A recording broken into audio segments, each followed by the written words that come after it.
Morning, everybody. How we doing today? Today we're going to do part 4 on the Blue Note series of my collection and the Blue Note discography. It's not just my collection; it's the actual chronology of the label itself. There's quite a transition that happens over the course of these quite short few years. The 10-inch era was 53, 54, 55.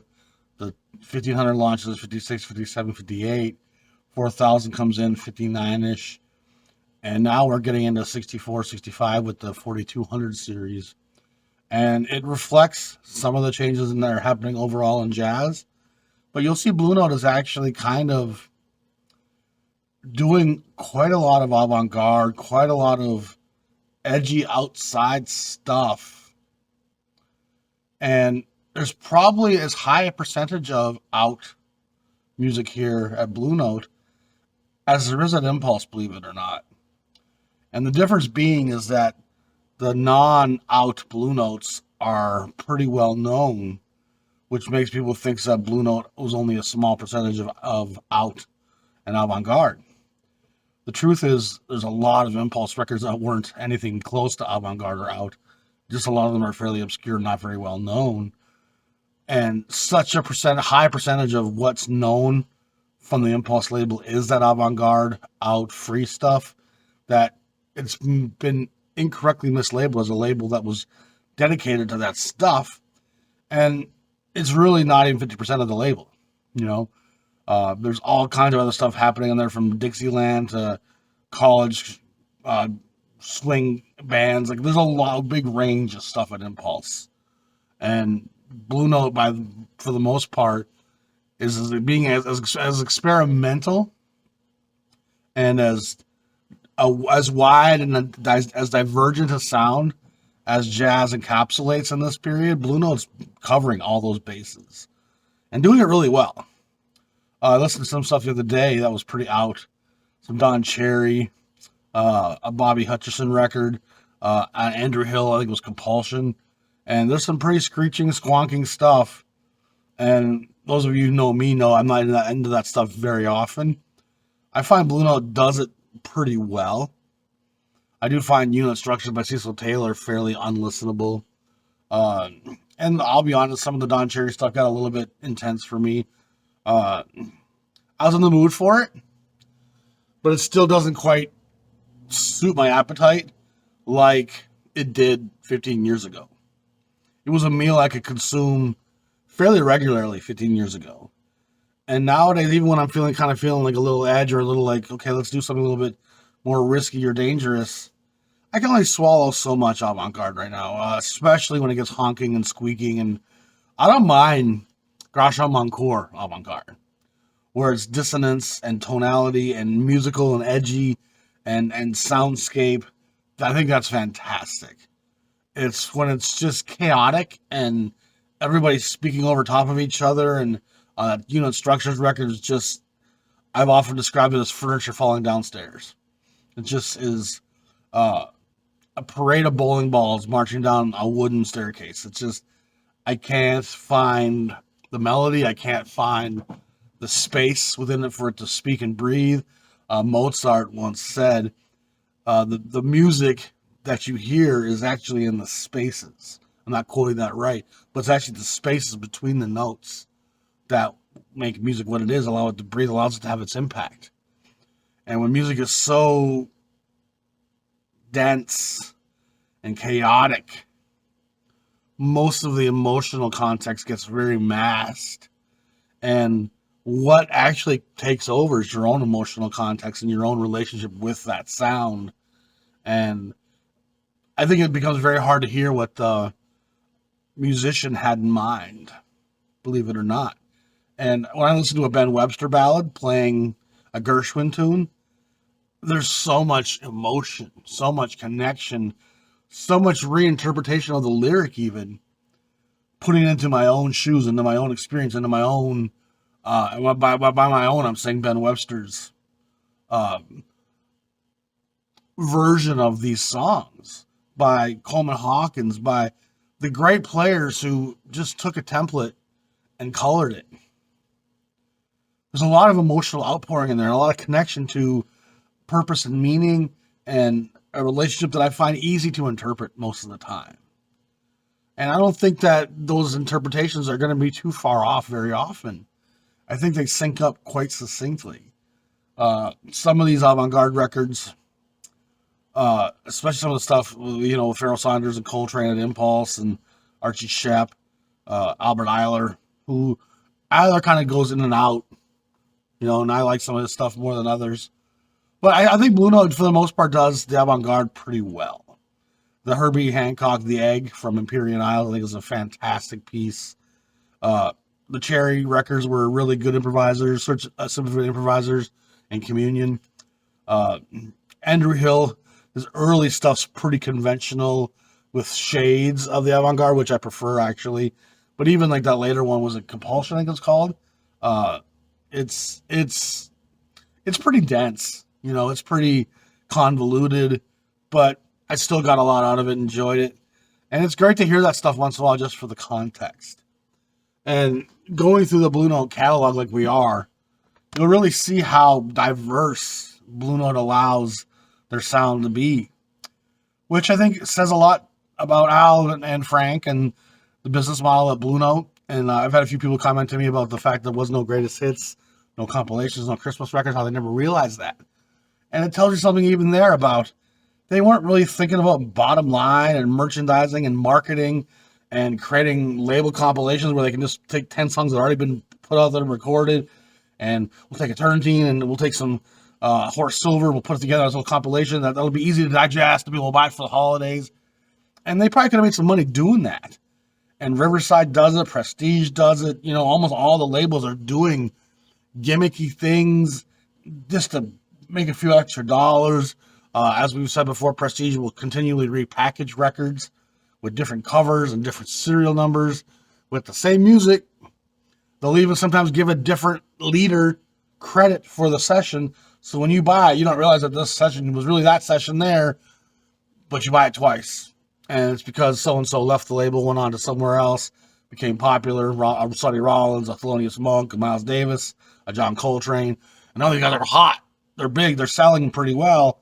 And so let's take that Rollins or Monk stuff that we got in the vaults that we already put out back 4, 5, 6 years ago. Let's put a different cover on that, repackage it, and people will think it's new Monk. They'll think it's new Rollins. And it's a bit deceptive. You have to be a fairly knowledgeable jazz fan to be in a record store and see a record with a different cover and recognize, okay, this band, these songs, okay, this was done before. And even myself, I could still be fooled. I'm pretty good with some things, but other things I'm not as great with. I'm not great with song titles necessarily. I'm pretty good with band lineups, but I'm great with recognizing songs ear-wise, but I don't always put the title to it. So sometimes when I'm in the store, I'm looking at them going, these songs, I don't know. And that's why I did my 2 giant resource binders, which I'm going to discuss after I finish this series. We've had enough people ask about them again. And those 2 resource binders that I compiled are absolutely invaluable resources that have taught me so much. So that being said, let's jump into the 4200 sequence. We're only going to go up to the point of the sale to Liberty, because the record label at that point changes dramatically in a lot of ways. And so we'll cover the post-Liberty sale in episode 5, as well as some unissued Japanese stuff that the Japanese issued. And then, of course, we'll cover some of the Tone Poet and some of the other releases that have come out in the last recent years, just to round out what Blue Note discography looks like. And there's, of course, a few pieces that I'm still excited to looking forward to getting.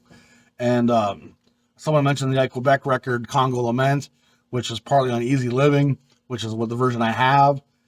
That's why I mentioned in one of my early episodes, I would love to have Tone Poet reissue Congo Lament to get the 2 songs that aren't on the version with some better artwork, too. The Tone Poet stuff's doing great covers, great artwork. So, that being said, we'll jump into this next episode right now. So, I also want to mention real quick this book here by Richard Cook.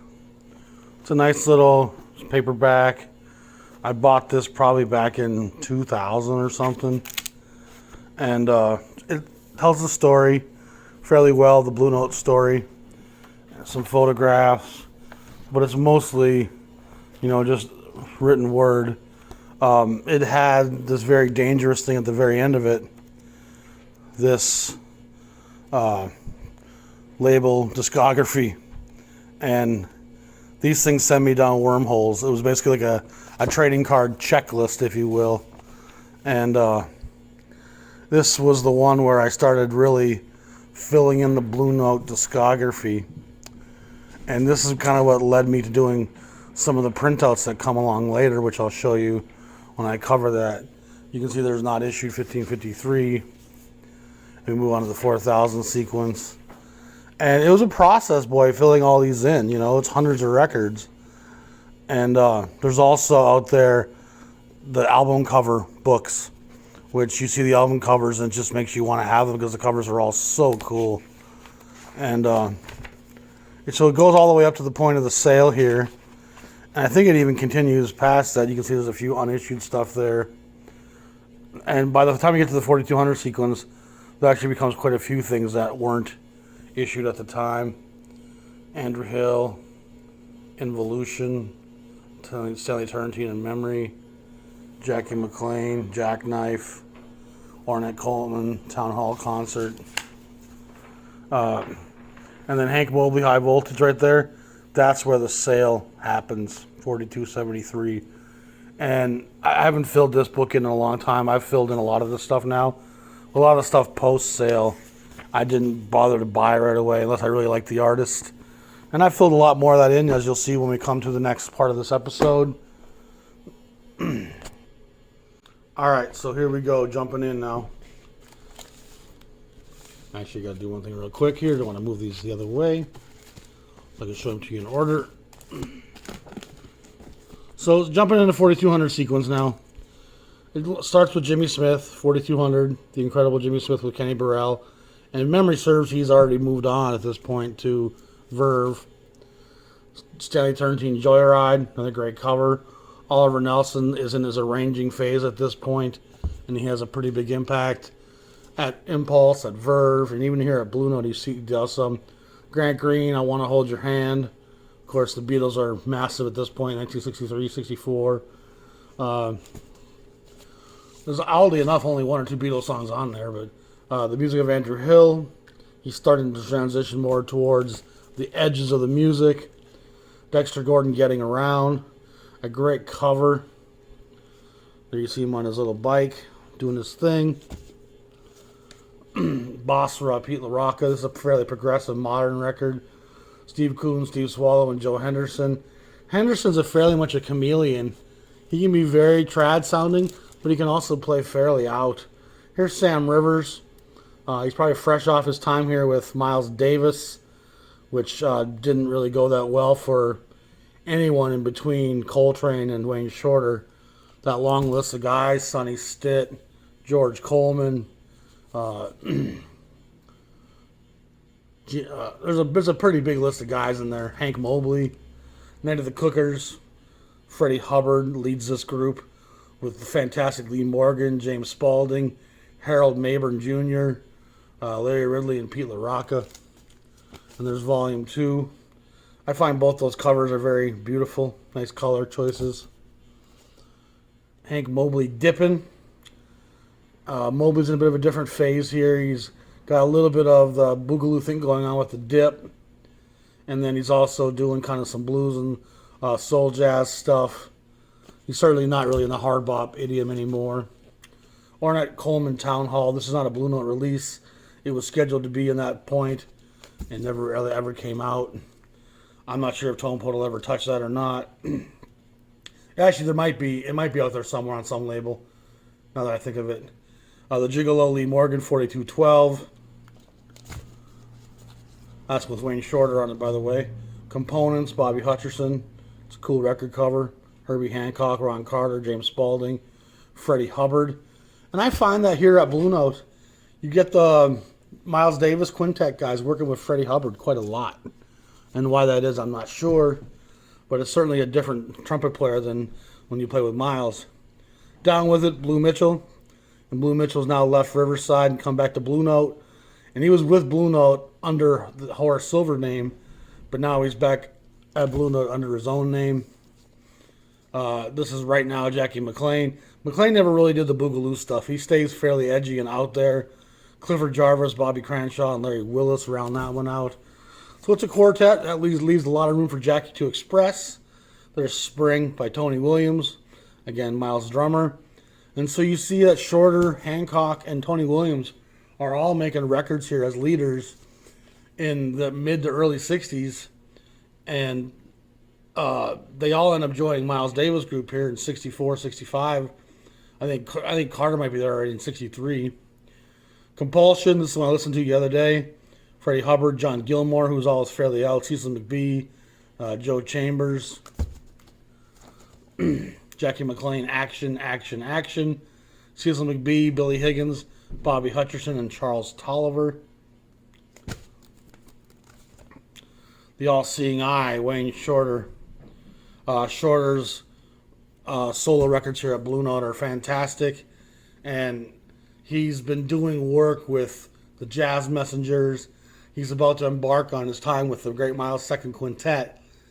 But his records here as a leader at Blue Note are this fantastic kind of cement that kind of solidifies his place as a composer and arranger in between the fury of the Blakey stuff and the dimensions of the Miles stuff. His solo records are a great kind of in between.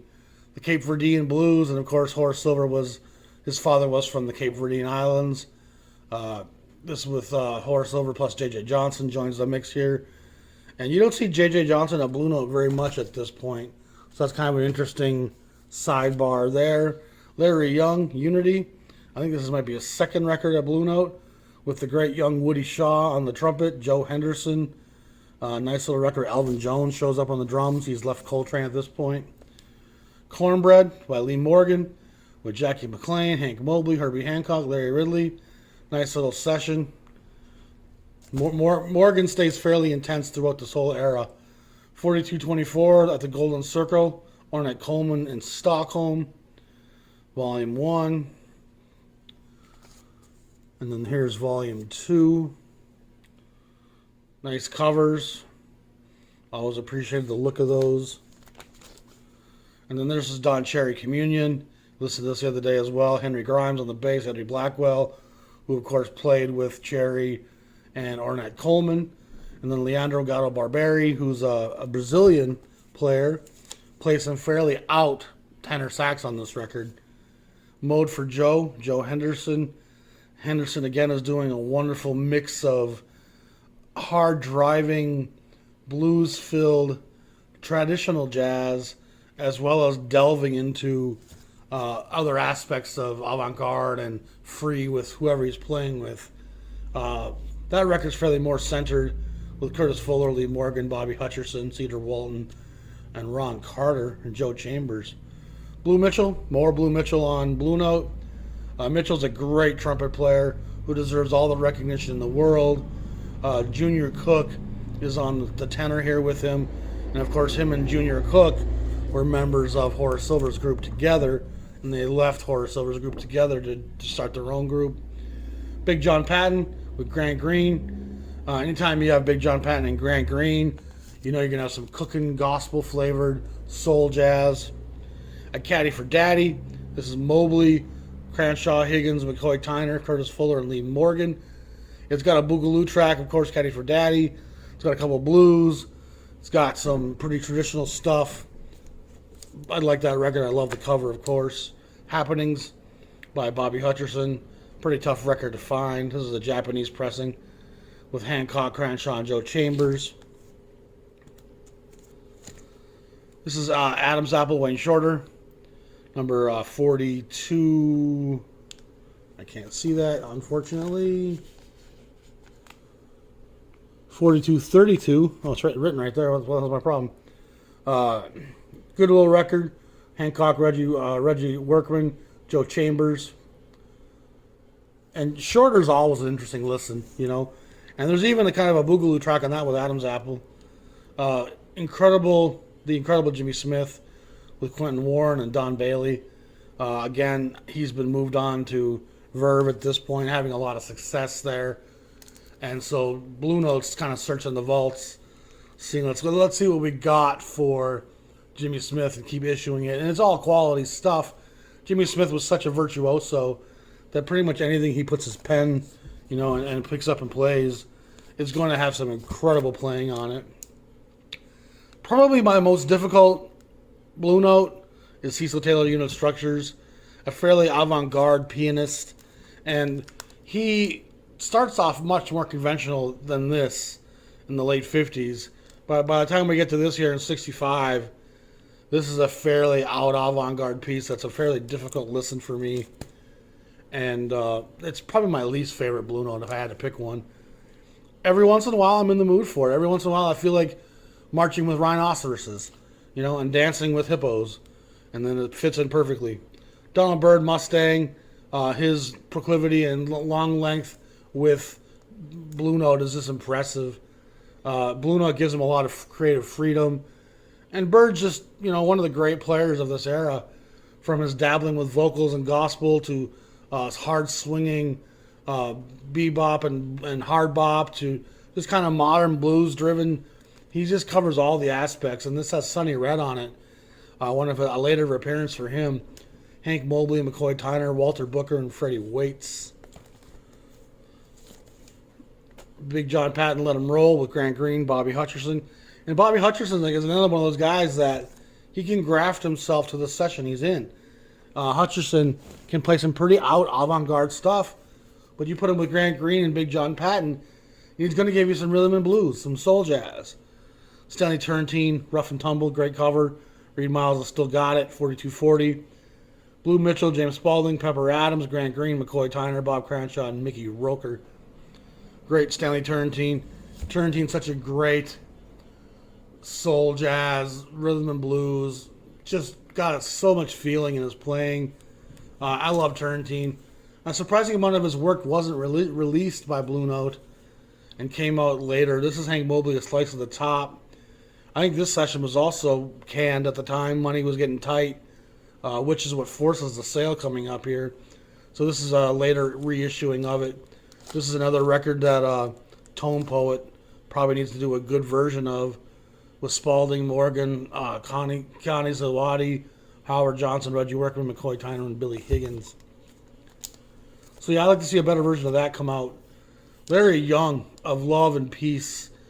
This is as avant-garde a piece as an organ player does that I can think of. It's fairly cacophonic and full of dissonance. There's some melodic grooving parts, but there's a lot of real chaotic parts as well. Delightful Lee Morgan. Nice little session, 42-43. In the band, we got Ernie Royal on the trumpet, which is a rare thing on Blue Note. Tom McIntosh, Jim Buffington, Phil Woods, Wayne Shorter, Danny Bank on baritone. Love Danny Bank. McCoy Tyner, Bob Cranshaw, and Philly Joe Jones. That's a fairly unconventional Lee Morgan lineup. It looks like the big band's only on a couple tracks. And the rest of it's McCoy Tyner, Henderson, Morgan, Cranshaw, Higgins, which is much more traditional. So Sunrise, Sunset, and Yesterday has the bigger ensemble. Ernie Royal on Blue Note. I never noticed that before. I'm going to give that a listen. Great cover, Stick Up, Bobby Hutcherson, with Joe Henderson, McCoy Tyner, Herbie Lewis, and Billy Higgins. Just great. Reed Miles, classic artwork, graphic design.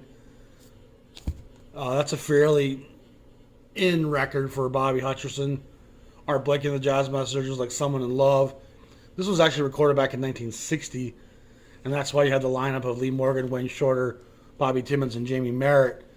That lineup hasn't existed for 2 or 3 years at this point, maybe 4 years, but it's a great session nonetheless, and I'm glad it saw the light of day when it did. Ornette Coleman, The Empty Foxhole, 42-46. This is not a record I've played anytime recently. Obviously, Charlie Hayden. And this has got his son on the drums, Ornette Donardo Coleman. And Ornette's playing alto, trumpet, and violin. One of these records coming up, Ornette is scheduled to play with Jackie McLean. And he shows up with his trumpet. And he wasn't a very great trumpet player. He was kind of learning. And to show up for a recording session on an instrument, you're kind of learning. McLean was less than impressed, let's just say. Symphony for Improvisers, Don Cherry. Again, it's a fairly out piece. I haven't listened to that one in a while, but I know it's a fairly intense experience. There's the three sounds, though, still rooting the Blue Note sound in traditional, modern, small group jazz. A New Conception, Sam Rivers, another great cover. Fantastic cover, if you ask me. And once again, you see Blue Note kind of bringing in artists that are hot and contemporary. Steve Ellington on the drums, Herbie Lewis, Hal Galper, Sam Rivers plays tenor, soprano, and the flute. So it's pretty much a quartet led by Sam. Jody Grindhorse Silver Quintet. This might be Blue Note's first gatefold. I think it is. And Jody Grind, of course, was a pretty decent jukebox hit for Horace. He had a pretty different group at this point as well. Here's Jack Wilson, Something Personal. Jack Wilson is a great piano player. I think he's from the West Coast, if I remember. Here's playing with Roy Ayers, Ray Brown, Charles Williams, and Varney Barlow. I've never even read the name Varney Barlow before, I don't think. Something Personal. I like this record a lot. Ray Brown's on it, which is cool. You don't see Ray Brown at Blue Note very often. Looks like he plays some cello on that as well. Duke Pearson, Sweet Honey Bee. I love Duke Pearson. His records get a little bit more big band and compositionally driven. His early records were kind of piano trios, maybe a quartet. And this one's got Hubbard and Spalding, Henderson. So it's a much bigger, fuller compositions. Street of Dreams, one of my favorite Blue Note album covers, if I'm honest. Bobby Hutcherson, Elvin Jones. And that's covered by a sticker. Larry Young on the organ. So, and this is Larry Young coming right back in. As out as he goes, when he's playing with Grant Green, he's going to play you soul jazz. He's going to play you the blues, the gospel, Lush Life. This is Lou Donaldson. He returns to Blue Note here after being gone to Argo for a while. And he's really holding down the traditional sounds of small group jazz. I think his lineup's changed here. I don't think Jerry Dodgian, Pepper Adams, Wayne Shorter, Freddie Hubbard, Garnett Brown. Garnett Brown plays trombone with Coltrane on some of his crazy records. Moving on, Jimmy Smith, 4255. Great album cover. Got the Jaguar wheel there in front of him. Recorded in 63. Stanley Turrentine, The Spoiler. Great little record. I love all Turrentine stuff. Boss Horn, Blue Mitchell. Another great cover. Millie, it was a track on here that's Boogaloo driven. And the Boogaloo success of Lee Morgan's Sidewinder really kind of obligated Blue Note to try to keep making those tracks to get those 45s in the jukeboxes to make the albums sell. They never really quite captured the magic of Sidewinder, but they certainly had some minor hits that followed it up over the next 5-6 years. This is Art Blakey, The Witch Doctor. Again, this was recorded in 61, but here it's released in 67, 4258. So you got the Timmons, Shorter, Merritt, Blakey, Morgan lineup of that early Messenger, early 60s lineup there, not being released until 67. The album cover is really hard to see, even with the sleeve off. You can kind of see Blakey in the corner there. Tough cover to see. One of my first Jazz Messenger records, honestly. I've had that for a long time. Another great Donald Byrd session. This has a Boogaloo track on it called Beale Street. This is with Mobley. Sonny Red again. And I forgot, Sonny Red kind of plays with Byrd here for a while in this era. Sonny Red goes away from being a leader, which he was in the late 50s. And here he is kind of resurfacing as a side guy to Donald Byrd at this point. Cecil Taylor, Conquistador. If I remember, this one's not quite as out as Unit Structures, but I've not put that on in a long time either. I love that cover, Dimensions and Extensions, Sam Rivers. Again, that cover will tell you that's kind of an outer limits record. It has quite a bit of avant-garde to it. New Little Gospel. This is the Jackie McLean record with Ornette Coleman I was speaking of, where he shows up and plays the trumpet. And Jackie McLean wasn't thrilled by that choice. Alligator Boogaloo, and this would be the second return of Donaldson here to Blue Note. And Alligator Boogaloo was actually a pretty big hit for Blue Note. It was again in the Boogaloo kind of vein, obviously, with the name. Great rhythm and blues, and that's really what Boogaloo is. It's soul jazz, rhythm and blues with a lot of pep to it, a lot of groove to it. The real McCoy. Here's McCoy Tyner's debut at Blue Note. Of course, he was at Impulse for the longest time with John Coltrane. His early solo records are at Impulse as well, the first 5 or so. But then he comes to Blue Note here and makes some really solid records. Live at the Lighthouse, the Three Sounds. So here the Three Sounds at 4265 are still just doing their thing, churning out those great songs. Contrast, Larry Young. If I remember, this one's kind of out as well. It's got a pretty big lineup with Tyrone Washington, Hank White, Herbert Morgan, Larry Young, Eddie Wright, Edward Gladden. Some of these names I don't even know. Thea Young, Stacey Edwards. Pretty anonymous group in terms of Blue Note canon. The Right Touch, Duke Pearson. So again, here we see Duke Pearson in a far bigger arranger-composer role than he is as a player. And there's really records on Blue Note, like I said, where those tender moments, so they were beautiful, soft piano trio records. By this point, though, he's an A&R. He's a big wig at Blue Note in a lot of ways, and so he's doing some really personal, dream kind of records. These are the records I want to make. He's got Hubbard, Turrentine Spalding, Dodge, Garnett Brown, Gene Taylor, and Grady Tate, who was a young up-and-coming drummer who was pretty fantastic. Stanley Turrentine. Easy Walker, I think it's called. Heat Wave was a Boogaloo hit on that one as well. Great album cover. The beautiful black woman. And they were using a black model agency that had some kind of social political ramifications as well for some of these covers. Incredible Jimmy Smith, Open House. Of course, same situation where this is from 1960, but it's released in '68. All these Jimmy Smith records, unlike a lot of other players in this music, when their vault stuff is coming out 6, 7, 8 years later, often jazz has moved so far away from where they were back then that it doesn't fit in the present day landscape. Jimmy Smith is such an anomaly. What he does is so unique. His playing ability is so special that even stuff that comes out 8 years after it was recorded is still valid. It's still current. It's still one of the greatest players ever. And in a way, because of what he's doing at Verve is so poppy and schlocky and overproduced, and the big arrangements of Oliver Nelson and other people who are coming in there and meddling with those sessions, making them very popular. You can still get good Jimmy Smith stripped down jazz at these Blue Note sessions that they're still putting out.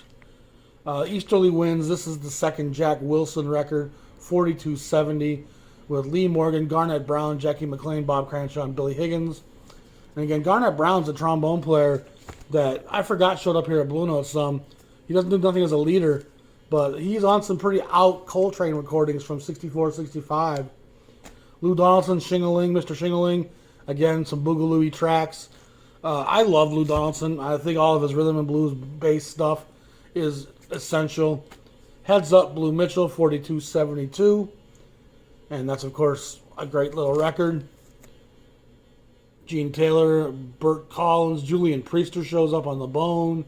Junior Cook's, of course, still with him. Pepper Adams, McCoy Tyner. And then High Voltage, Hank Mobley, 4273. That's the last record before the sale to Liberty.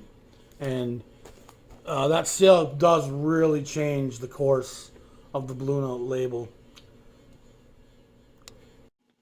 So it's quite a legacy Blue Note compiles here under the tutelage and guidance of Alfred Lion and Frank Wolf. And once the sale happens, Liberty, Reed Miles leaves right away. So the cover looks, all those designs change instantly. And the covers suffer from it dramatically. Frank Wolf stays around for a little while.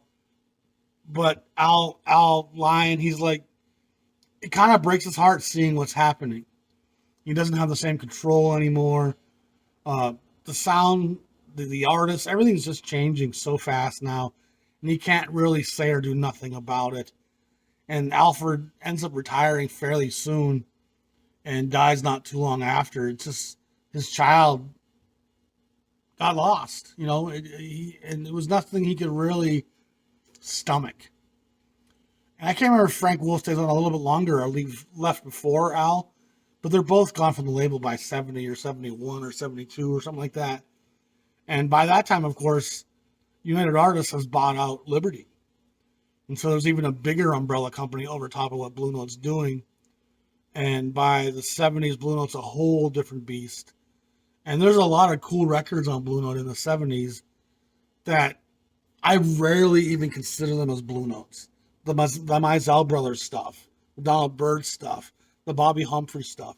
There's a lot of great funk, fusion, crossover, R&B, jazz on Blue Note that, like I said, is not really the same Blue Note in any way, shape, or form. And the label kind of dissolves eventually as jazz declines greatly.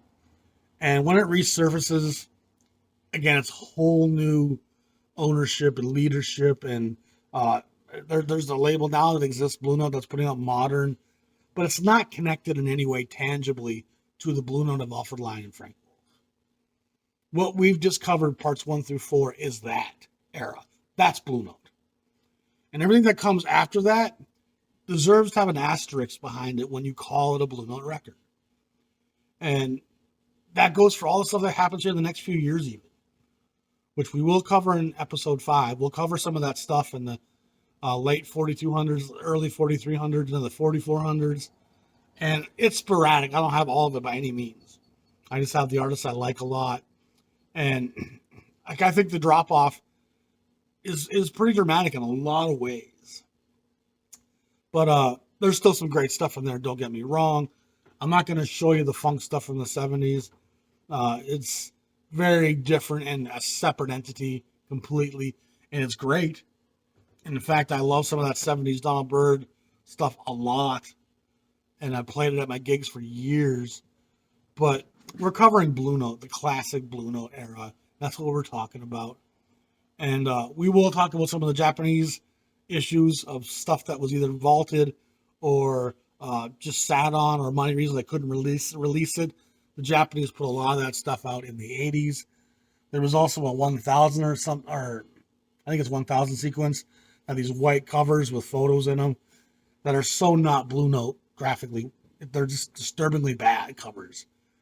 And it kind of kept me from buying some of that stuff, because some of that stuff's actually vintage stuff. The covers are just so bad that I've either waited to find Japanese versions of it, because the Japanese versions always have better covers than those 1000 sequence records do. But now Tone Poet's kind of filling in a lot of those gaps. Tone Poet's putting out a lot of that unreleased vault stuff that was either Japanese or 1000 sequence and never really got an official release in the time. And most of what Tone Poet seems to be doing is focused on that classic Blue Note era of 54 to 67. And I think they've done a few things that were after the sale.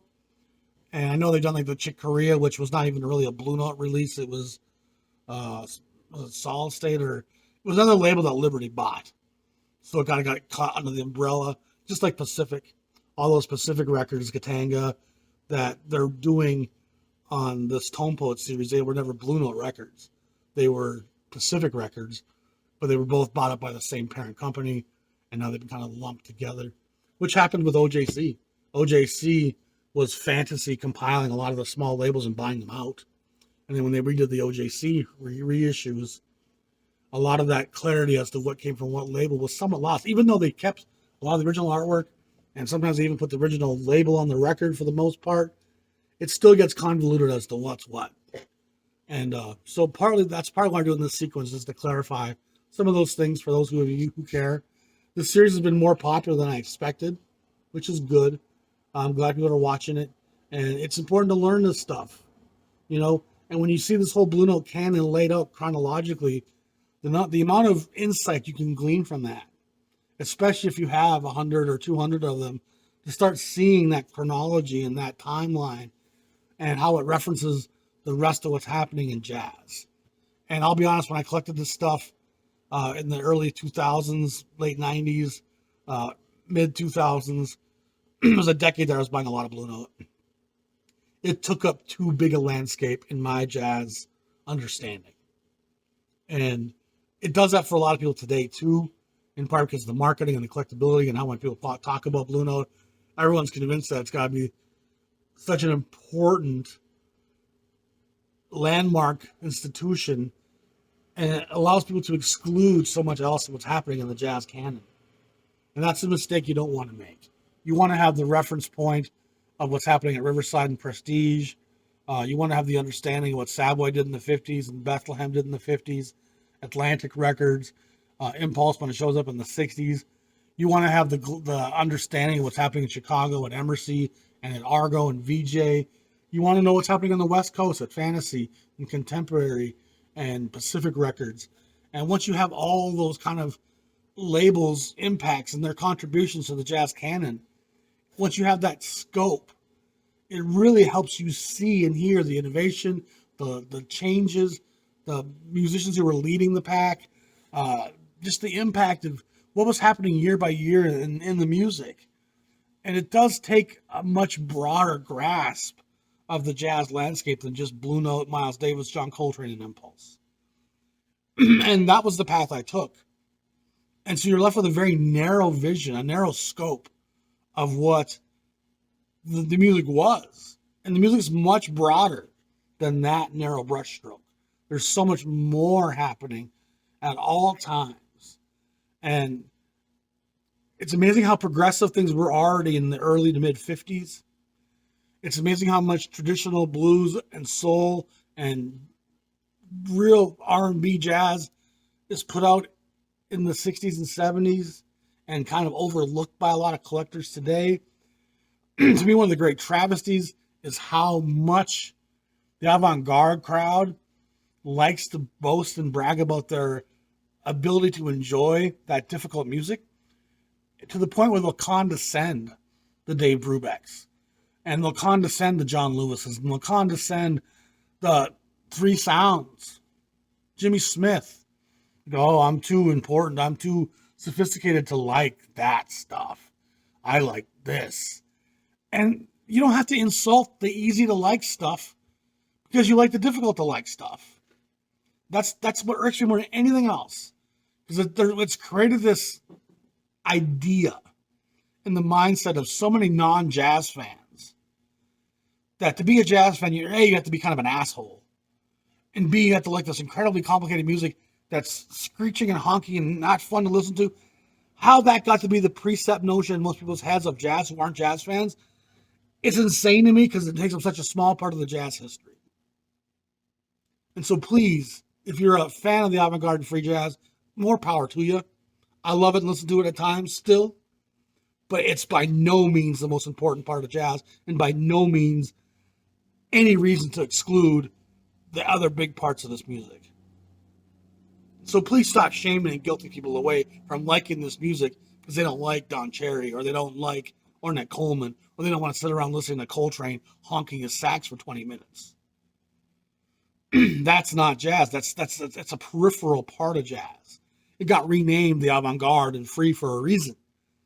It was a development that took it away from its root. And the roots of jazz should always be recognized as the Ellingtons and the Armstrongs and the Parkers and the Monks.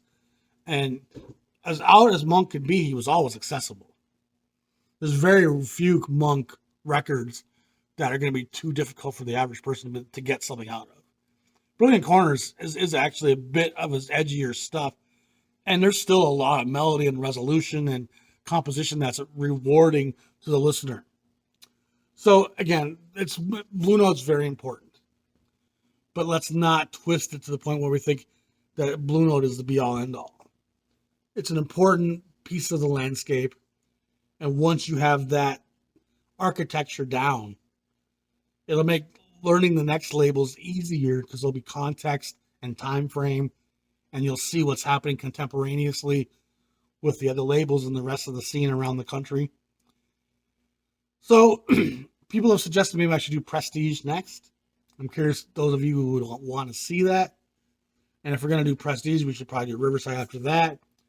And the one thing Blue Note can be said is there's no label that puts together the consistent run of releases, release after release after release after release, for such a long stretch of time. There's very next to no clunkers in that mix. And again, I've said about jazz records, there's not a lot of bad jazz records.